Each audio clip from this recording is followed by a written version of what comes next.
Hello students, welcome to Government Commerce College, BCom Part 3rd, EAFM, Paper 2nd, व्यावसायिक बजटन business budgeting, chapter type of budget, topic functional budget oblique subsidiary budget, विभिन्न क्रियात्मक budget अथवा सहायक budget, विभिन्न विभागों द्वारा निर्मित किए गए बजटों को सहायक बजट या क्रियात्मक बजट के रूप में माना जाता है। ये सहायक बजट को मास्टर बजट के निर्माण में ये सहायक बजट ही मास्टर बजट के निर्माण में सहयोग करते हैं। इनका संबंध संपूर्ण व्यवसाय से न होकर व्यवसाय में किसी अंग विशेष अंग विभाग से ही होता है। इस प्रकार इस बजट को कार्यकारी बजट भी कहा जाता है।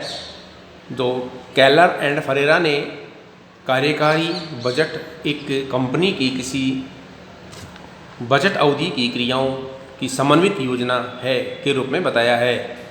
इस प्रकार क्रियात्मक बजट व्यवसाय के विभिन्न विभागों को नियोजित क्रियाओं की रूपरेखा प्रस्तुत करता है। तो सहायक बजट दो रूप में बनाए जाते हैं। एक होता है कार्यक्रम बजट, इसमें विभागों से संबंधित बजट अवधि में पूर्ण किए जाने वाले कार्यों की विवेचना की जाती है। दूसरा उत्तरदायित्व बजट, इसमें संस्था के विभिन्न विभागों के कार्यों के लिए प्रत्येक व्यक्ति के उत्तरदायित्व निर्धारित करने की योजना बनाई जाती है।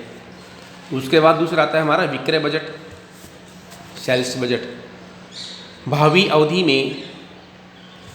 अवधि से संबंधित संभावित बिक्री को मात्रा एवं मूल्य दोनों रूपों में दर्शाने वाले बजट को विक्रय बजट कहा जाता है। विक्रय बजट व्यवसाय में भावी बजट अवधि के लिए विक्रय पूर्वानुमान होता है। विक्रय बजट तैयार करने के लिए पूर्वानुमान आवश्यक होता है। विक्रय पूर्वानुमान की विधि का चुनाव प्रत्येक अनेक तत्वों से प्रभावित होता है। वस्तु की प्रकृति, वितरण पद्धति, व्यवसाय का आकार, प्रतिस्पर्धा की स्थिति, भौगोलिक तत्व, उत्पादन क्षमता एवं उत्पादन के साधन आदि ऐसे कारक हैं जो विक्रय पूर्वानुमान को प्रभावित करते हैं। अतः विक्रय पूर्वानुमान की विधि का चुनाव करते समय इन तत्वों को ध्यान में रखना जाना चाहिए। व्यवसाय में विक्रय पूर्वानुमान का विशेष महत्व होता है क्योंकि विक्रय बजट के आधार पर ही अन्य विभागीय बजट समायोजित किए जा सकते हैं। विक्रय बजट में विक्रय की मात्रा एवं विक्रय की राशि का पूर्ण विवरण होता है। विक्रय बजट निर्माण में पूर्व बजट के परिणाम, बाजार की स्थिति तथा लाभ आदि को ध्यान में रखते हुए बनाया जाता है। विक्रय बजट निर्माण हेतु विक्रेता, शाखा प्रबंधक, क्षेत्रीय प्रबंधक और विक्रय प्रबंधक आदि सभी व्यक्ति पूर्वानुमान में सहयोग देते हैं। तो ये हैं हमारे विक्रय बजट की कुछ बातें।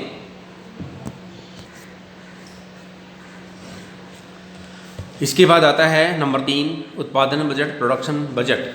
विक्रय बजट तैयार करने के बाद यह आवश्यक हो जाता है कि विक्रय अनुमान को पूरा करने के लिए उत्पादन बजट का निर्माण किया जाता है।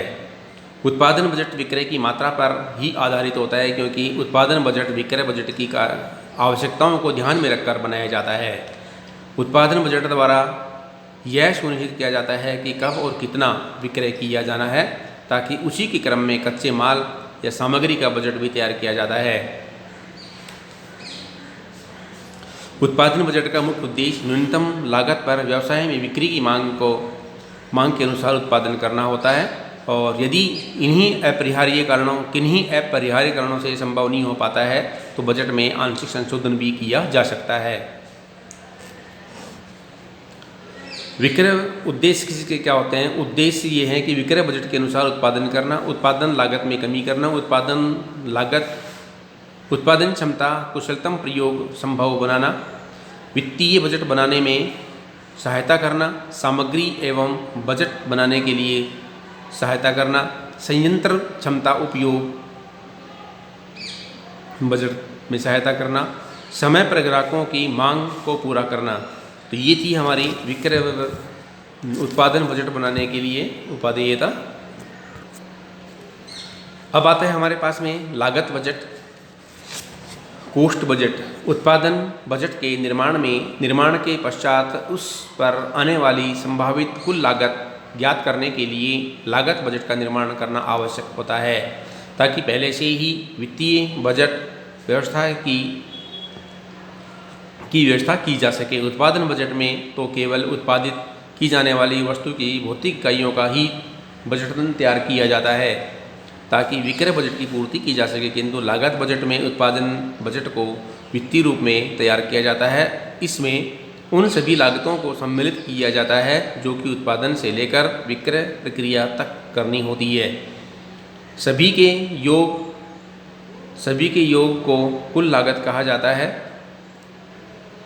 इसमें उन सभी लागतों को सम्मिलित किया जाता है जो उत्पादन से लेकर विक्रय प्रक्रिया तक करनी होती है और इन सभी के योग को कुल लागत कहा जाता है। बजट निर्माण के लिए कुछ बातें इस प्रकार हैं।